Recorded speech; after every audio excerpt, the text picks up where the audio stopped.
गुलाबी ठंड का मौसम ठिठुरन और धुंध से त्रस्त भूतलवासियों को हर्षित करने के लिए बसंत ऋतु का आगमन हो चला है। जी हाँ, ऋतु परिवर्तन ने नृत्य किया, परिवर्तन हुआ और शीत खत्म होने के बाद बसंत ऋतु का आगमन हुआ।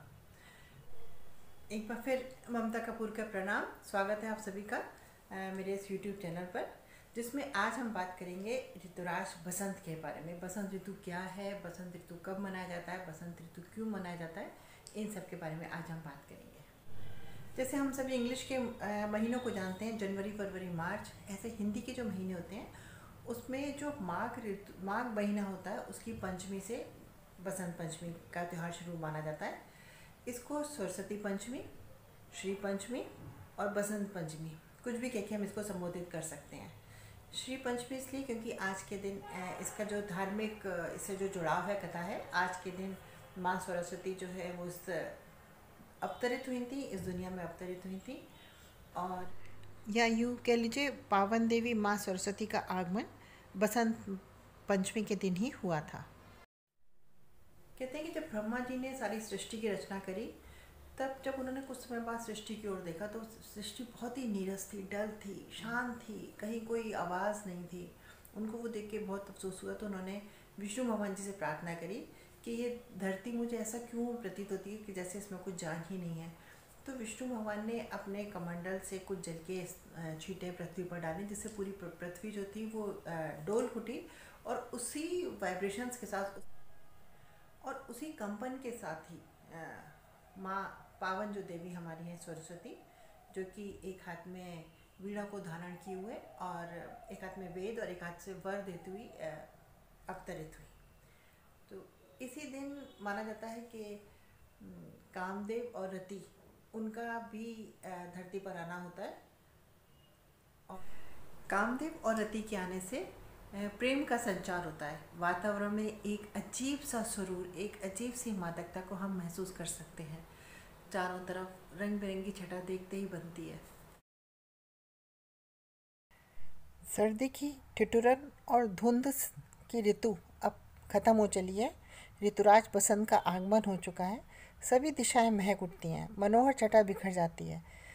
सर्दी के मौसम के कारण जो समय ठहर जाता है वो आगे बढ़ता सा प्रतीत होता है। सतरंगी परिधान पहनकर नंदित हुई धरा है, किसके अभिनंदन में जग का आंगन हरा भरा है। ऋतुराज बसंत के आने की तैयारी और प्रकृति देखिए ना, पूर्ण यौवन पर, सब तरफ रंग बिरंगे कितने खूबसूरत फूल, परिवर्तन के रंग में रंगी धरा कितनी खूबसूरत तरीके से बसंत मना रही है। स्थिर नदियों के प्रभाव जो शीत ऋतु में मंद हो चले थे, अब उसमें भी चपलता आ जाती है। नदियाँ चंचल वेग से इटलाती, उछलती, उमड़ती आगे बढ़ती हैं। सुगंधित सुरभित रसीले पुष्पों के ऊपर तितली दल, भ्रमर दल भी गुनगुनाता हुआ मधुपान करने चला आता है। कुछ पंक्तियाँ याद आती हैं। उड़ उड़कर अंबर से जब धरती पर आता है, देख के कंचन बाग को अब भंवरा मुस्कुराता है। फूलों से सुगंधित कलियों के पास जाके प्रेम का गीत सुनाता है। अपने दिल की बात कहने में बिल्कुल नहीं लजाता है। कभी कभी कलियों में छिपकर संग में सो सारी रात बिताता है। बसंत के दिन हमें कुछ बातों से बचना चाहिए। जैसे हमें लड़ाई झगड़ा नहीं करना चाहिए, गालियाँ नहीं देनी चाहिए अपनी भाषा को, क्योंकि माँ सरस्वती का आगमन का दिवस है। तो हमें हमेशा सबको ब्लेसिंग्स देनी चाहिए, सबको।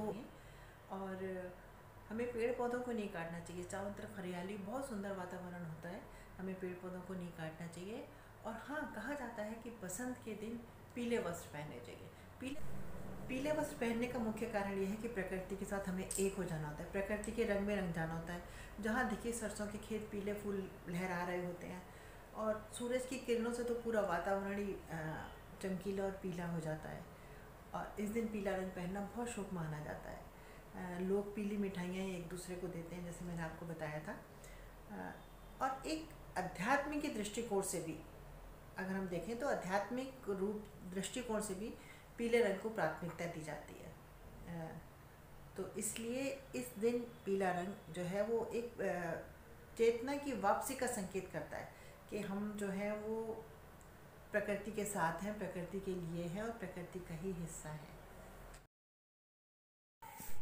पीले वस्त्र पहनने के पीछे मुख्य कारण है कि प्रकृति के साथ एक हो जाना, प्रकृति के ही रंग में रंग जाना।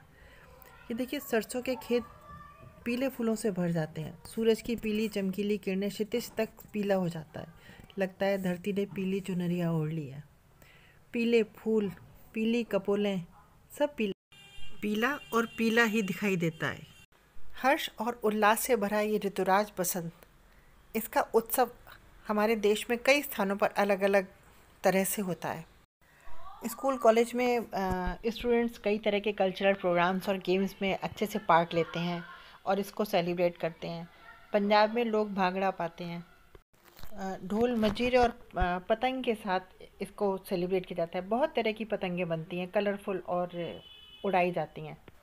जैसे यूपी की साइड में मकर संक्रांति पर उड़ाते हैं, दिल्ली साइड में नेशनल फेस्टिवल पे पतंग सेलिब्रेट करते हैं, उड़ाते हैं लोग।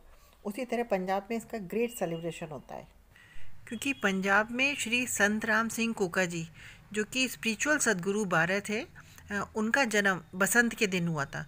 तो पंजाब में बसंत को बहुत ही धूमधाम से मनाया जाता है।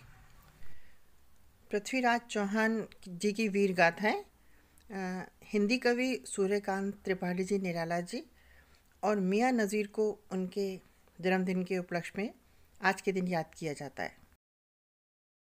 जैसे पीले रंग के वस्त्र लोग धारण करते हैं, इस दिन पीले रंग का खाना खाते हैं। बाज़ारों में पीले रंग की मिठाइयों के भरमार हो जाते हैं। ये देखिए कितनी बढ़िया बढ़िया मिठाइयाँ हैं कि मुंह में पानी आ जाए। ये सब हमें बसंत में बहुत पीले रंग की वैरायटी मिलती है बाज़ार में। अध्यात्म के दृष्टिकोण से भी पीले रंग को प्राथमिकता दी जाती है। तो दोस्तों, आप सभी के जीवन में सदा बसंत छाया रहे, यही मेरी शुभकामनाएं। प्रणाम। चलते चलते कवि पद्माकर जी की एक प्रमुख रचना, कूलन में, केलिन में, क्यारिन में, कछारन में, बनन में, बागन में, बगर्य बसंत है। कवि ने इस कविता में बसंत का बहुत ही सुंदर चित्रण किया है।